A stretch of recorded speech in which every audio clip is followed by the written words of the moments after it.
I never planned to fall for Hannah. It just happened, quietly, gradually, almost like waking up one day and realizing the sun has been rising for years without you noticing. I met her on the first week of college. She was loud in a way that made the whole room pay attention, and bright in a way that made people feel warmer just by standing next to her. I wasn't the type of guy she usually noticed. Still, she smiled at me that first day like we'd known each other forever. And somehow, that was enough. At first, being her friend was easy. We studied together in the campus cafe, walked to class listening to her playlists, grabbed late-night snacks when the dorm cafeteria stayed open too long. But somewhere between her jokes, her messy handwriting, her voice saying my name, I realized I was falling for her. Hard. I didn't tell anyone. I didn't even tell myself. I kept it hidden behind sarcasm and casual smiles, acting like her best buddy, the guy she could always count on.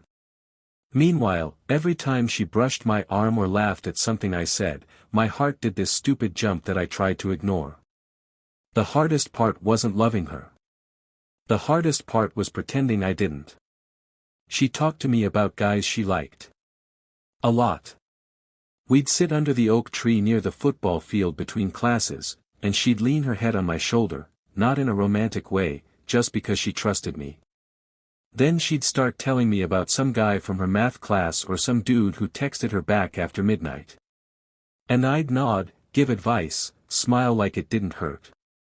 But inside, it felt like someone was slowly tightening a string around my chest. There was one night when I thought maybe, just maybe, I had a chance. Finals week. We were studying in the common room until 2 a.m. She fell asleep next to me, her head slipping onto my shoulder. I covered her with my hoodie and just watched her breathe. For the first time, she wasn't Hannah the popular girl or Hannah the extrovert. She was just Hannah. Real. And close enough to touch. When she woke up, she looked at me with this soft, sleepy smile and whispered, "You're really the best, Alex. I don't know what I'd do without you." For a moment, I thought we'd crossed some invisible line. But then she added, "You're like, the perfect best friend." And just like that, the moment shattered. I told myself to move on. I tried. But the universe clearly hates peace, because a week later she showed up at my dorm room crying. Her boyfriend, some guy I'd warned her about, had broken her heart. She collapsed into my arms, shaking, whispering how she felt stupid, how she didn't know why she wasn't enough. And hearing that, it broke something in me. Because to me, she was more than enough. She always had been. We sat on the floor for hours. I held her until her breathing slowed. And for the first time, the words I'd been swallowing for months pushed their way out. "Hannah. I care about you. More than just as a friend." She froze. Not dramatically, just quietly. Her eyes widened for half a second, then softened into something like sadness. "Oh, Alex," she whispered. "I'm so sorry." Those 3 words hurt more than any rejection could. She said she loved me, but not like that. She said she didn't want to lose me. She said she hoped I could understand. And I did. I really did. But understanding didn't make it hurt less. After that night, I pulled away. I stopped answering her messages right away. I stopped being available 24/7. I started focusing on things I'd been neglecting, my music, my workouts, my own life.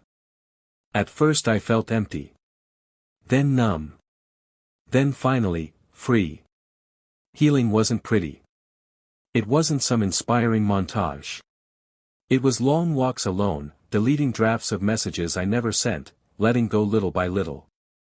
Months passed. One spring afternoon, I saw her again on campus near the library.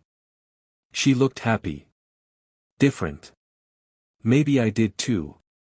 We talked, just for a moment. She said she missed me. I said I missed her too, but in a way that didn't ache anymore.